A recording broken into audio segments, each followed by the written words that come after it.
ತಮಿಳುನಾಡಿನಲ್ಲಿ ಜಲ್ಲಿಕಟ್ಟು ನಿಷೇಧದ ವಿರುದ್ಧ ಪ್ರತಿಭಟನೆ ತೀವ್ರ ಸ್ವರೂಪ ಪಡೆದುಕೊಂಡಿದೆ.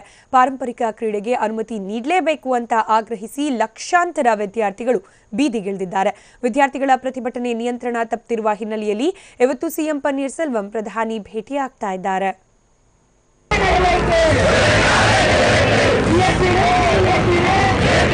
ತಮಿಳುನಾಡಿನಾದ್ಯಂತ ಜಲ್ಲಿಕಟ್ಟಿಗಾಗಿ ನಡೀತಾ ಇರೋ ಪ್ರತಿಭಟನೆಯ ಕಾವು ದಿನೇ ದಿನೇ ಜಾಸ್ತಿಯಾಗ್ತಿದೆ. ಜಲ್ಲಿಕಟ್ಟು ನಿಷೇಧ ಆದೇಶದ ವಿರುದ್ಧ ತಮಿಳಿಗರು ರೊಚ್ಚಿಗೆದ್ದಿದ್ದು, ಚೆನ್ನೈನ ಮರೀನಾ ಬೀಚ್ನಲ್ಲಿ ಲಕ್ಷಾಂತರ ವಿದ್ಯಾರ್ಥಿಗಳು ಧರಣಿ ನಡೆಸುತ್ತಿದ್ದಾರೆ. ನಿನ್ನೆ ದಿನವಿಡೀ ಪ್ರತಿಭಟನೆ ನಡೆಸಿದ ವಿದ್ಯಾರ್ಥಿಗಳು ರಾತ್ರಿ ಕೂಡ ಧರಣಿ ಮುಂದುವರೆಸಿದ್ರು.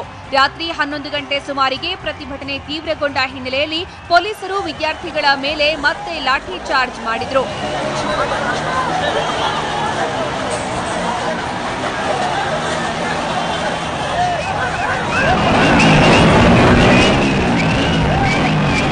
ರಾಜ್ಯಾದ್ಯಂತ ವಿದ್ಯಾರ್ಥಿಗಳು ಬೀದಿಗಿಳಿದಿರುವ ಹಿನ್ನೆಲೆಯಲ್ಲಿ ಇಂದು ತಮಿಳುನಾಡಿನ ಎಲ್ಲಾ ಕಾಲೇಜುಗಳಿಗೆ ರಜೆ ಘೋಷಿಸಲಾಗಿದೆ. ಚೆನ್ನೈನಲ್ಲಿನ ಒಟ್ಟು 31 ಶಿಕ್ಷಣ ಸಂಸ್ಥೆಗಳಿಗೆ ರಜೆ ನೀಡಲಾಗಿದ್ದು, ಸರ್ಕಾರಿ ನೌಕರರು ಪ್ರತಿಭಟನೆಗೆ ಬೆಂಬಲ ಸೂಚಿಸಿದ್ದಾರೆ. ಸರ್ಕಾರಿ ನೌಕರರ ಜೊತೆಗೆ ಶಿಕ್ಷಕರು ಕೂಡ ಇಂದು ಬಟ್ಟೆಗೆ ಕಪ್ಪು ಬ್ಯಾಡ್ಜ್ ಕಟ್ಟಿಕೊಂಡು ಕೆಲಸ ಮಾಡಲಿದ್ದಾರೆ.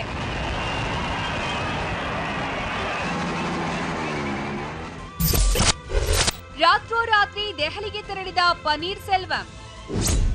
ಜಲ್ಲಿಕಟ್ಟು ಪ್ರತಿಭಟನೆ ತೀವ್ರ ಸ್ವರೂಪ ಪಡಿತಾ ಇರೋದ್ರಿಂದ ಪ್ರಧಾನಿ ಮೋದಿ ಭೇಟಿಯಾಗಲು ಸಿಎಂ ಪನ್ನೀರ್ ಸೆಲ್ವಂ ರಾತ್ರೋರಾತ್ರಿ ದೆಹಲಿಗೆ ತೆರಳಿದ್ದಾರೆ. ಜಲ್ಲಿಕಟ್ಟುಗೆ ಅನುಮತಿ ನೀಡಿ ಸುಗ್ರೀವಾಜ್ಞೆ ಜಾರಿಗೆ ಮನವಿ ಮಾಡಲಿದ್ದಾರೆ. ಇದಕ್ಕೂ ಮುನ್ನ 17 ವಿದ್ಯಾರ್ಥಿ ಪ್ರತಿನಿಧಿಗಳ ಜೊತೆಗೆ ಪನ್ನೀರ್ ಸೆಲ್ವಂ ಸಭೆ ನಡೆಸಿದ್ರು. ಪ್ರತಿಭಟನೆ ವಾಪಸ್ ಪಡೆಯುವಂತೆ ಮನವಿ ಮಾಡಿದ್ರು.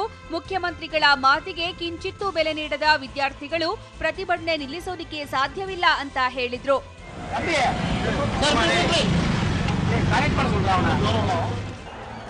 ಇನ್ನು ಇಂದು ಕೂಡ ವಿದ್ಯಾರ್ಥಿಗಳ ಪ್ರತಿಭಟನೆಯ ಕಾವು ಜಾಸ್ತಿಯಾಗೋ ಎಲ್ಲಾ ಲಕ್ಷಣಗಳು ಗೋಚರಿಸ್ತಾ ಇದ್ದು, ತಮಿಳುನಾಡಿನಾದ್ಯಂತ ಹೈ ಅಲರ್ಟ್ ಘೋಷಿಸಲಾಗ್ತಿದೆ.